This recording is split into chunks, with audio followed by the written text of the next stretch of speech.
오늘 말씀은 표제에 나와 있듯이 구슬을 두고 하신 하나님의 말씀입니다. 구슬을 향한 하나님의 말씀을 보게 되면은 다른 열방의 예언들과는 달리 심판 예언으로 주어진 것이 아니라 오늘 구슬을 향한 그 구원에 대한, 또한 그 나라에 대한 보존에 대한 예언이라는 것을 오늘 말씀을 통해서 알 수가 있게 됩니다. 뿐만 아니라 오늘의 말씀 7절에서 오늘 구스의 사자들이 만군의 여호와께 드릴 예물을 가지고 시온산에 이르게 될 것임을 밝히므로 오늘 구스의 보존이 오늘 그들을 향해서 그들이 고백하듯이 하나님의 역사로 말미암아 우리들이 보존되었다, 구원되었다 라는 것을 강력하게 보여주고 있습니다. 하지만 여기서 구스의 보존에 대한 예언, 이 구원에 대한 예언을 말하고 있는 것은 하나님께서 그들에게 은혜를 베푸심을 말하기 위한 보다는 좀 더 다른 의미가 있음을 알아야 됩니다. 구스가 이렇게 보존하게 된 이유, 또한 구스가 그 나라가 그렇게 구원받게 되는 이유는 하나님께서 구스를 향한 직접적인 은혜라기보다는 17장 이전의 말씀에 나타난 12절 14절에서 앗술에 대한 심판이 오늘 나비 효과처럼 일어나서 오늘 그런 모습이 나타났다라는 것입니다. 그리고 이 나비 효과 같은 이 가장 중요한 요인이 무엇이냐면 하나님께서 이제 유다를 향한 구원을 위해서 앗수르를 심판하시겠다라고 하신 것이었고, 그렇게 유다를 향한 구원이 구스에 대한 그 선한 영향력으로 흘러갔다라는 것입니다. 구스 또한 앗수르의 그 영향 앞에서 벗어날 수가 없었는데 하나님께서 유다를 향한 그 구원에 대한 계획을 앗수르에 대한 심판을 보여주시고, 그 심판이 결국에 구스에 대한 구원까지 이루어졌다라는 것입니다. 그래서 즉 오늘 구스를 향한 그 구원에 대한 것은 구스를 향한 하나님의 은혜를 강조하고 있는 것보다 사실 구스 가운데 밀접하게 연관이 된 유다와 앗수르의 관계에 대해서 결국 하나님의 그의 백성인 유다를 향한 하나님의 구원에 대한 강조가 조금 나타나고 있다라는 것입니다. 그런 의미에서 말씀을 보게 되면은 결국에 하나님이 유다를 향한 그 구원의 계획, 결국에 하나님이 함께하는 나라, 또한 하나님께서 함께하는 나라가 가장 견고하고 하나님께서 함께하는 나라가 진정한 구원 가운데 있다라는 것들을 말씀해 주고 있다라는 것입니다. 그렇기 때문에 우리가 어디에 속해 있느냐, 어디 가운데 함께하고 있느냐, 이것이 너무나도 중요하다라는 것이죠.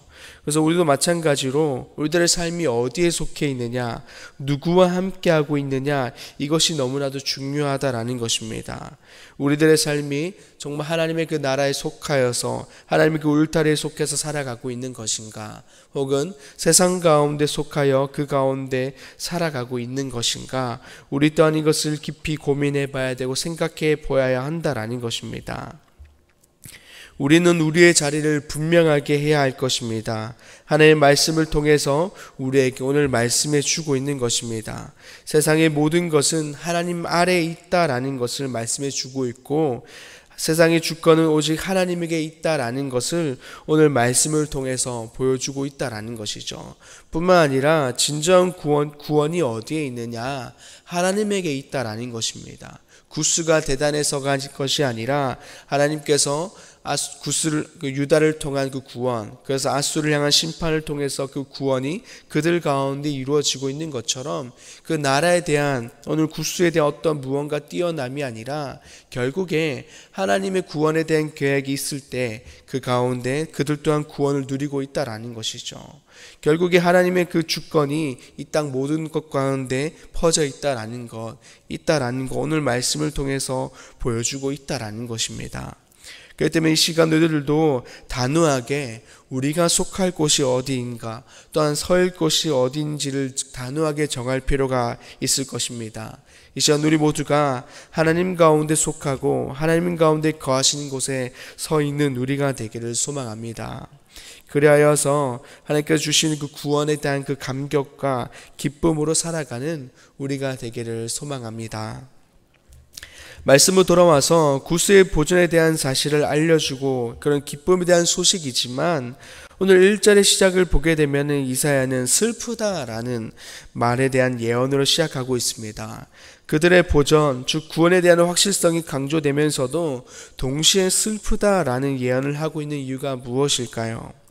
오늘 이것은 어쨌든 그들이 이후에 그 아수르에 대한 심판을 통해서 그들이 하나님의 구원을 보게 되지만 어쨌든 그 이전에 그들의 모습을 보게 되면 아수르의 심판이 있기 이전의 모습에는 결국 여전히 하나님을 알지 못하는 모습이 그들 가운데 있다라는 것입니다.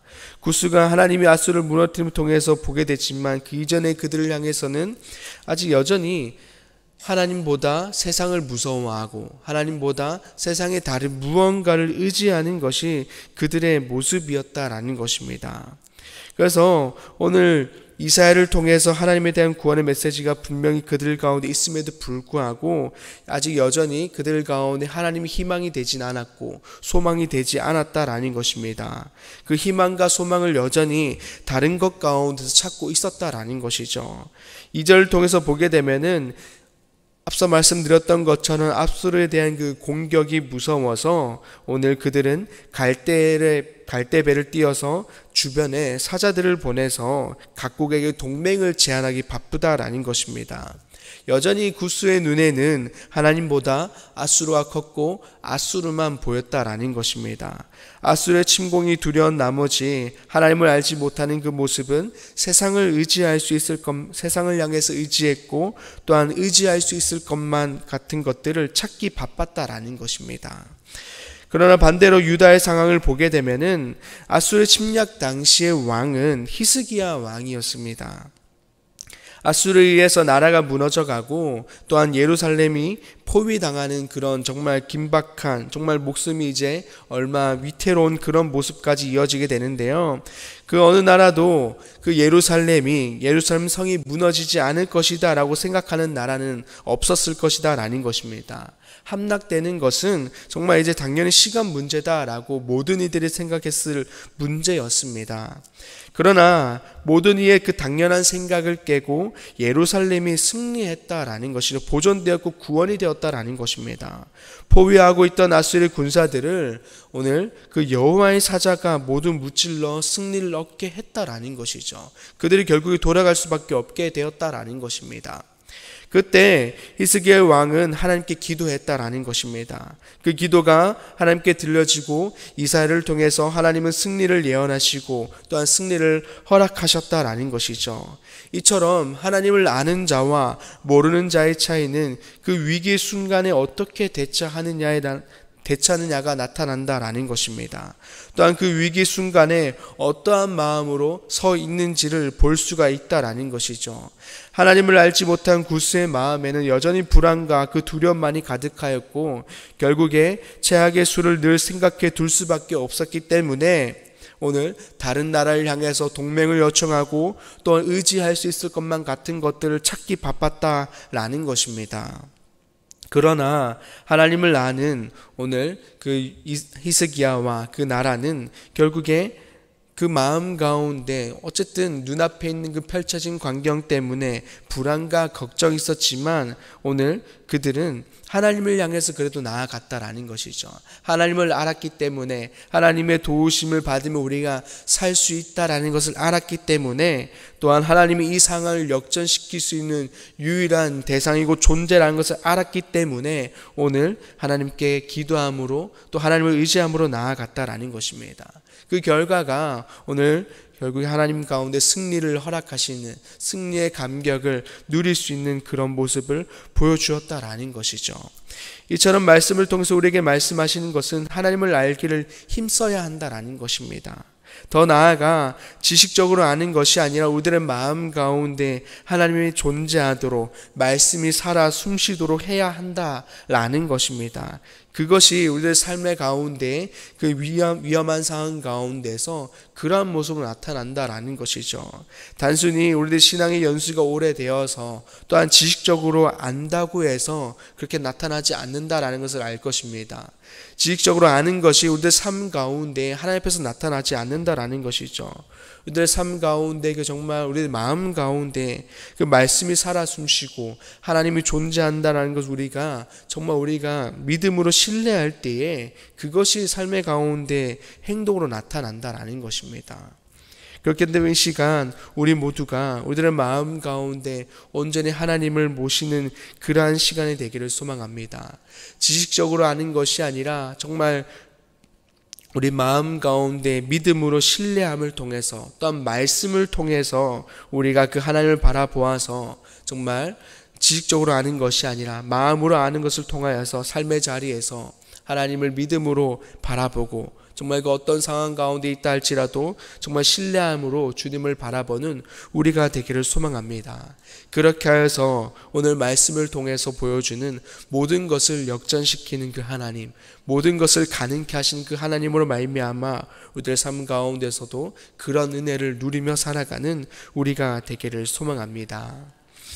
오늘 말씀은 우리를 향해서 오직 구원은 하나님밖에 없음을 말씀해 주고 있습니다. 또한 세상의 주관자는 하나님 한 분밖에 없음을 명확하게 우리에게 말씀해 주고 있습니다.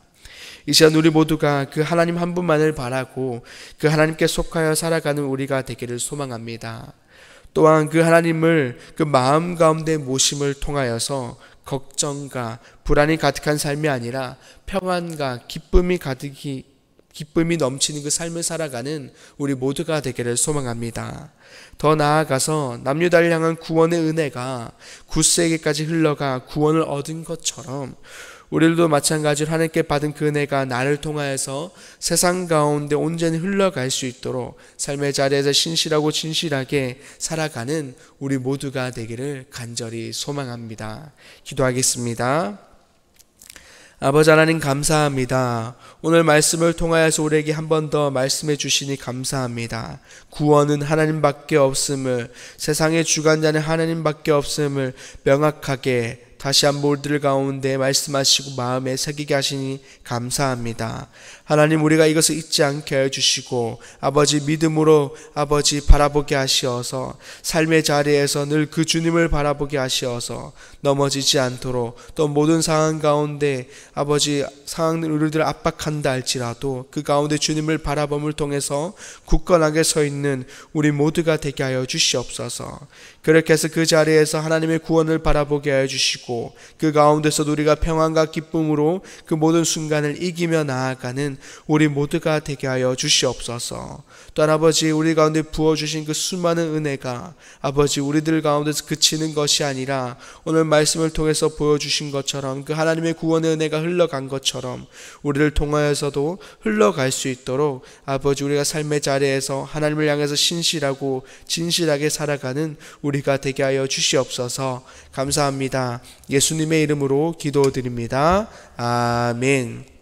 하늘에 계신 우리 아버지, 아버지의 이름을 거룩하게 하시며 아버지의 나라가 오게 하시며 아버지의 뜻이 하늘에서와 같이 땅에서도 이루어지게 하소서. 오늘 우리에게 일용할 양식을 주시고 우리가 우리에게 잘못한 사람을 용서하여 준 것 같이 우리 죄를 용서하여 주시고 우리를 시험에 빠지지 않게 하시고 악에서 구하소서.